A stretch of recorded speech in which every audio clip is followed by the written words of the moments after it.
All right, on this segment, guys, we're going to be talking about how do I know my invention is not already in use. You're going to want to check this, right? Because if you have an invention, yes, there's likely possibility that somebody else thought of it before you, but I can tell you that's not all bad, because many ideas go to die because nobody act on them, right? Or they don't follow the process in getting them patented. So you could have an idea, I can have an idea. Unfortunately, for both of us, whoever goes to file the patent first and show its first use and actually get the patent pending there and the application in, they're the winner.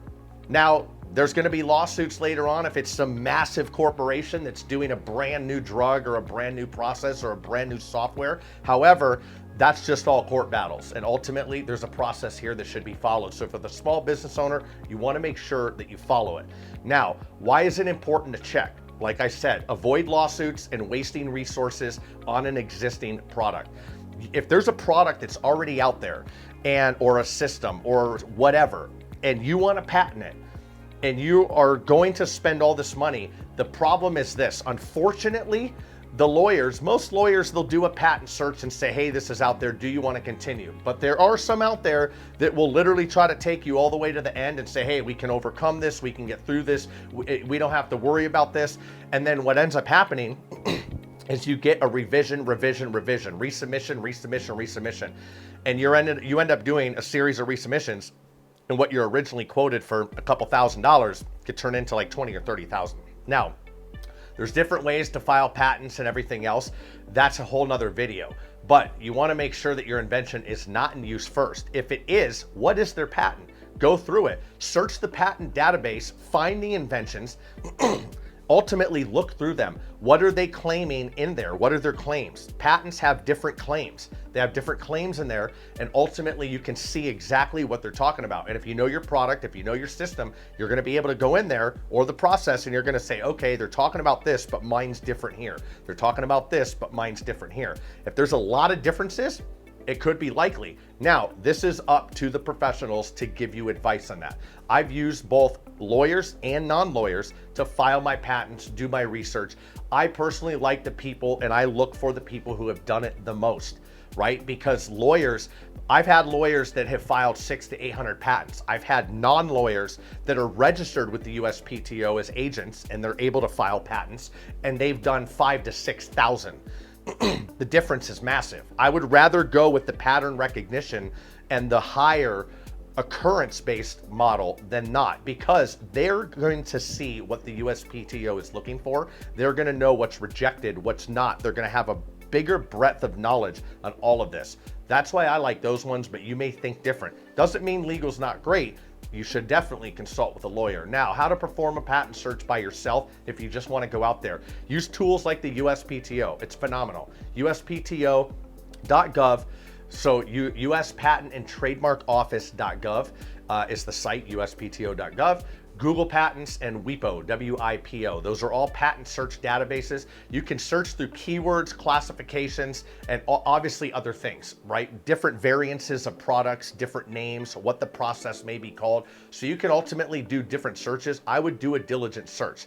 If you want to really get to the core of this, you can go to Fiverr or you can go to some other database or freelance databases, and there's people that will do a search for you. You give them all the information and they can search. I like that to start. And then I will take that and I'll go back and do my other search, because they'll provide you certain things. You can read those and it might jog your mind for new options, new words, new technology, new terminology. You can go in there and do a bigger, deeper search once you have more information, because you know what you know, they're going to know what they know. They don't know about your product and service, right? And it comes down to essentially marketing in a sense. You're going to have certain names for your product and service. However, the public has their own names for it, and you want to search both. You want to make sure that you don't start the process and find out that you're not going to get approved on the patent, and that's a big waste of time.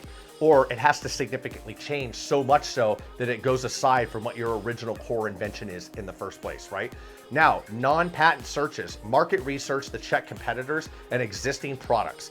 You want to do this, go online. I like going through Google. I literally set, a 6-hour, 4-hour block of time, and I say I am going to just do searches during this and data collect. Whenever I do a new company, a new project, a new product, a new service, a new system, I do an entire Google sheet and I label all my tabs at the bottom. Research is one of the tabs that I'm talking about here. In the research tab, I just put all my URLs with notes next to them. You could do this however you want. I do this because then I can go back to that and I have one single document that has my research, another tab with keywords, another tab with information, another tab with, people. So you could segment it however you want, but I'm telling you, just get the sheet, get it there and have that be your project so you can resource that back to that and also share that with anybody else and say, hey, here's my research so far, because you could publish individual tabs to the internet and people can just view that single tab. Now, when to hire professionals? You're gonna wanna hire professionals probably right at the start. Like I told you, get somebody that's gonna do the search, get somebody that's gonna help you with this, get on a consultant call. Get on with a lawyer. We have a course called Virtual Scaling Accelerator, and we talk about that. Some of our programs, we talk about finding professionals that are your backline that will help you. Consultants, engineers, architects, lawyers, anything. Really anything in the US and out of the US. I like getting a breadth of knowledge in both because the more knowledge you have, he who knows most is the most dangerous in the room, as they say. So the more information you know, the better you can come to the plate when you're about to swing and take a bat. I know I'm an analogy on baseball here, but that is for you when you are going to get a patent. You want to do your due diligence first. It's vital. So use an attorney and use a search firm. Whether it's a person or a firm, get both. Right? The better you have on the knowledge, the better you will be in the better position. Now, what if your idea already exists? If your idea already exists, you can pivot. Ultimately, you can innovate further. What's unique about yours, right? Or does licensing in existing patents actually exist, or are you going to be the first one of the punch? Funny story here, and it's actually true, is that in my patent, it was dealing with CO2 tanks and a fill process, right? And you would think there's so many CO2 tanks, there's so many bigger companies, there's 100 million to 500 million to $1 billion empires in this world that have this on lock. And so in my mind, it's easy to think, hey, and what I mean by unlock is, oh, they probably already have a patent for it, right? In my mind, it's like, why would I go do that? They already have a patent. Well, ironically enough, I did a specific type of fill process that uses a series of tanks and a certain series of connections. And guess what? We looked and we searched and there was none. There was actually none out there so far. So either people didn't file it or they didn't do it yet. And so we went in, we got it filed, and that patent now actually has me in the ability to get royalties and have a license agreement so I can install my systems. And I have the system that's installed, which, by the way, a key point here to know is just a bonus. If you have a patented invention, if you sell that to a customer, it's called like first rights, or you're relinquishing rights to charge royalties on the patent. There's a specific term for it. I can't remember it on the video right now. I literally just talked about it with my patent attorney 2 days ago. However, this means, I think it's like first in doctrine right or something like that.